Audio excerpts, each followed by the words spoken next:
Si Sara matatalo sa eleksyon dahil sa pag-ugali niya.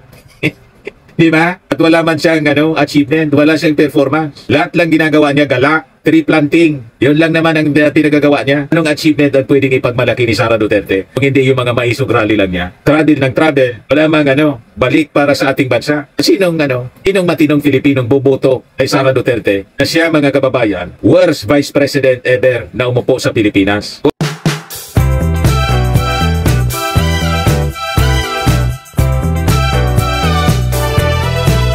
Ito na ngayon si Atty. Harry Roque.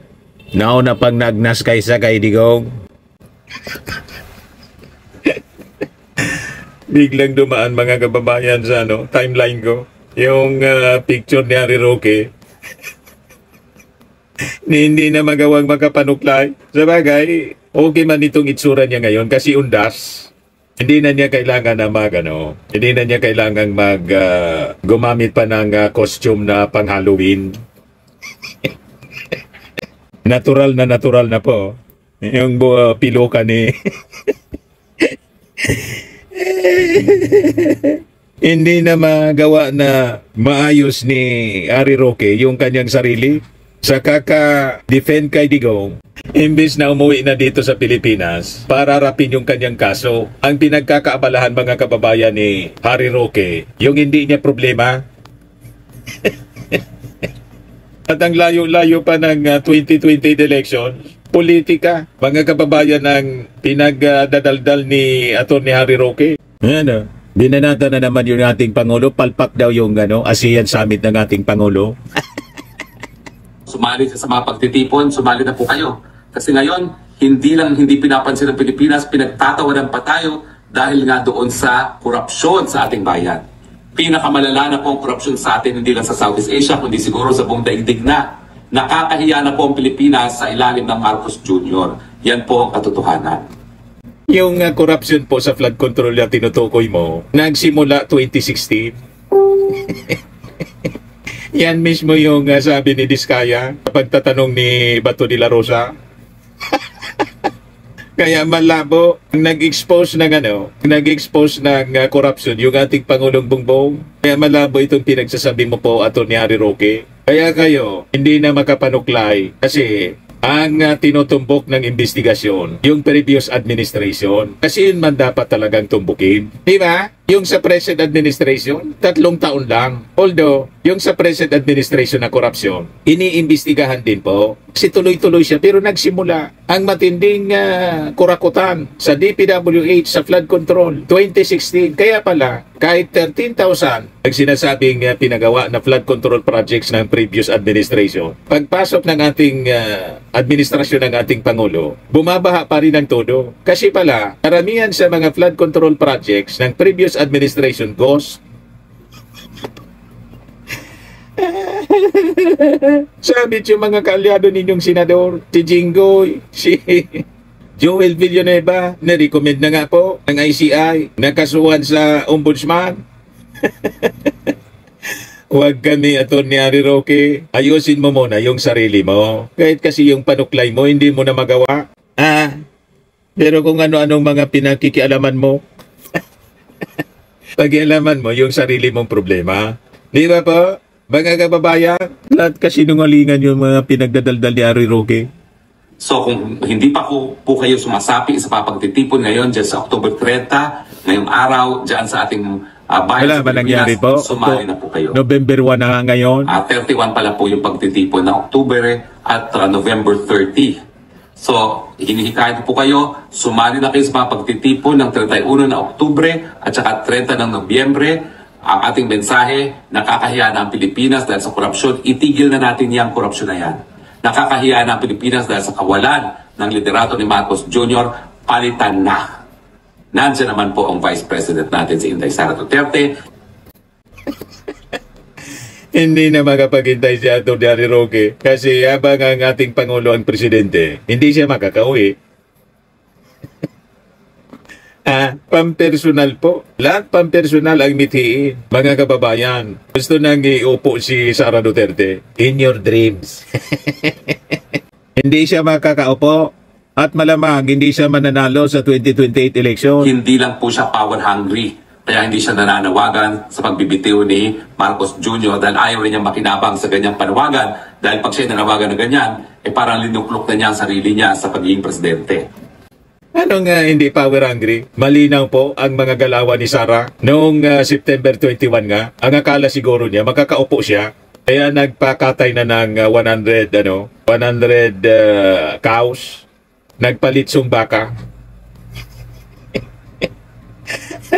Hindi man nangyari po. Yung panggugulo ng kanyang mga supporters, yung pa-people power niya, di ba?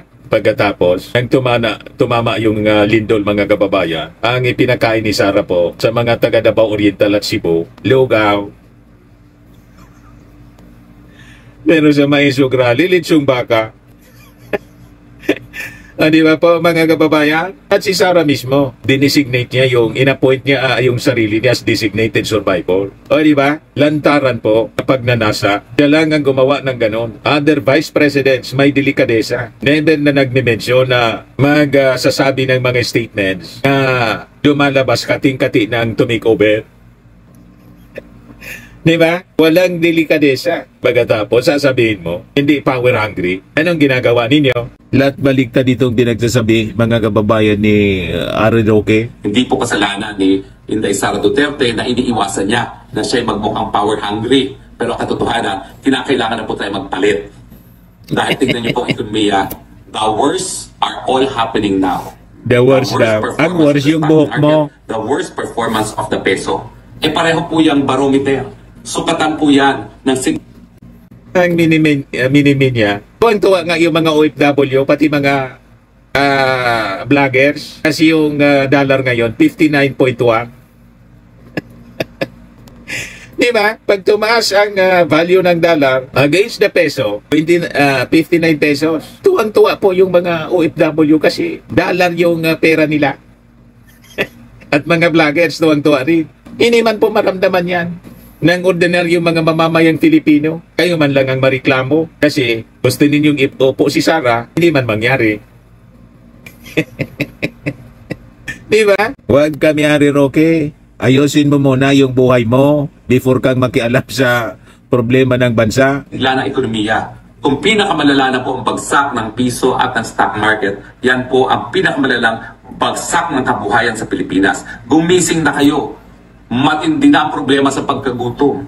Ngayon, ang pagkagutom kasama na ng pangunahing problema ng sabayan ng Pilipinas.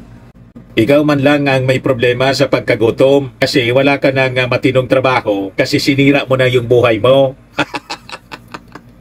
Di ba? Sinira mo yung pagiging abogado mo. Si Sara mismo, ayaw kang maging abogado ni Digong. Hindi ka kinuhang abogado. At dyan sa dahig, wala kang kliyente. At sigurado, kahit bumalik ka dito sa Pilipinas, wala nang papatol sa inyo na kukuha bilang abogado. Sinong maniniwala pa sa inyo? Doon lang na pagkanta-kanta ninyong bangag-bangag-bangag. Di ba? Bangag-bangag-bangag. Ngiwi-ngiwi-ngiwi. Butod-butod-butod. Sino pang papatol sa inyo na matinong kliyente? Kinakita na ninyo ang pagiging mentally unstable ninyo. Kitang-kita sa inyong itsura, oh. Naagnas na. Para ng taong grasa. Di ba? Sisihin ninyo yung ating Pangulong Bongbong Marcos sa nangyari sa buhay ninyo. Sisihin mo ang sarili mo. Lahat ito, consequences ng inyong mga kabuktutan. Di ba? Yan.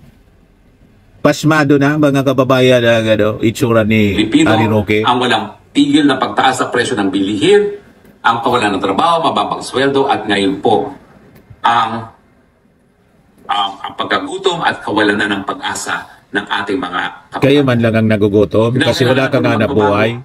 Huwag na po tayo mag-antay ng 2028. Sa tingin nyo ba, kapag nag-antay tayo ng 2028 at hawak ni Marcos Jr. at ng kanyang asawa ang makina, magkakaroon ng patas na eleksyon? Huwag na po tayo managinip. Hindi nila pauupiin si Indang Sara, kaya nga gusto muna nilang matanggal bilang isang katunggali sa politika. Pero dahil hindi nga po sila nagtatagumpay sa ngayon, ang next plan ay huwag siyang panalunin sa eleksyon in 2028 by hook or by crook. Minamindset na niya, mga kababayan, na pag natalo si Sara sa eleksyon, dinaya sila. Si Sara matatalo sa eleksyon dahil sa pag-ugali niya. Di ba? At wala man siyang achievement, wala siyang performance. Lahat lang ginagawa niya gala, tree planting. Yun lang naman ang pinagagawa niya. Anong achievement ang pwedeng ipagmalaki ni Sara Duterte? Kung hindi yung mga maisog rally lang niya. Travel ng travel. Wala mang balik para sa ating bansa. Sinong matinong Filipinong boboto kay Sara Duterte na siya, mga kababayan, worst vice president ever na umupo sa Pilipinas? Huwag kami, Harry Roque. Ina-mindset mo yung mga tao, binibrainwash mo, pinapaniwala mo na pag natalo si Sara, dinaya.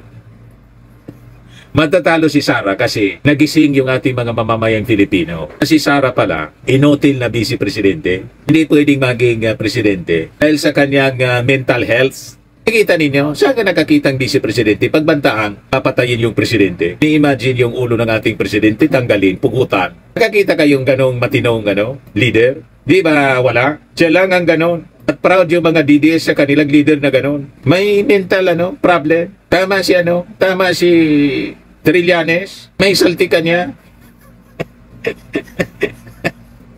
O di ba?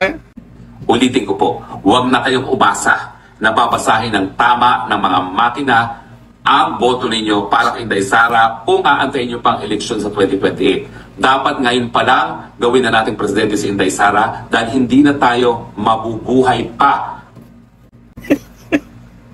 Siniraan yung comedy, mga kababayan. Kaya daw ngayon na gawin ng presidente si Sara dahil hindi na daw mabubuhay pa. Ikaw man lang ang hindi mabubuhay kasi jobless ka. Tinira mo yung hanap buhay mo.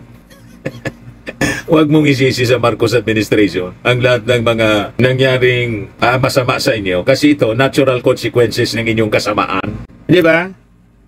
Kung aantayin pa natin ang 2028, baka mamaya mahigit 100 na ang dolyares pagdating ng 2028 at the rate itong si Marcos Jr. ay nagpapalakad ng mga bagay-bagay. Baka mamaya mahigit 100 na ang dolyares pagdating ng 2028 at the rate itong si Marcos Jr. ay nagpapalakad ng mga bagay-bagay. Maawa naman po tayo sa ating mga sarili. Tama na po ang paghihirap ng Pilipino. Palitan na po natin ang Marcos Jr. Gawin po natin yan sa mapayapang mga pamamaraan. Kung ayaw niya magbitiw, subukan natin siyang impeach. Kung ayaw niyang mapa-impeach, gawin na po natin ang desisyon na nakasalalay lamang sa soberenyang mga Pilipino. Yan po ay patalsikin na sa pwesto itong si Marcos Jr. Umuwi ka na rito para pamunuan mo yung revolusyon. Ang problema, sige lang ang sulsul mo sa mga sa mga supporters ninyo. Hindi nga umabot sa 100 yung nagrarally every Friday doon sa It's a Shrine. Mga vloggers lang na mga DDS vloggers lang yung mga nandoon. Huwag ka ni Harry Roque.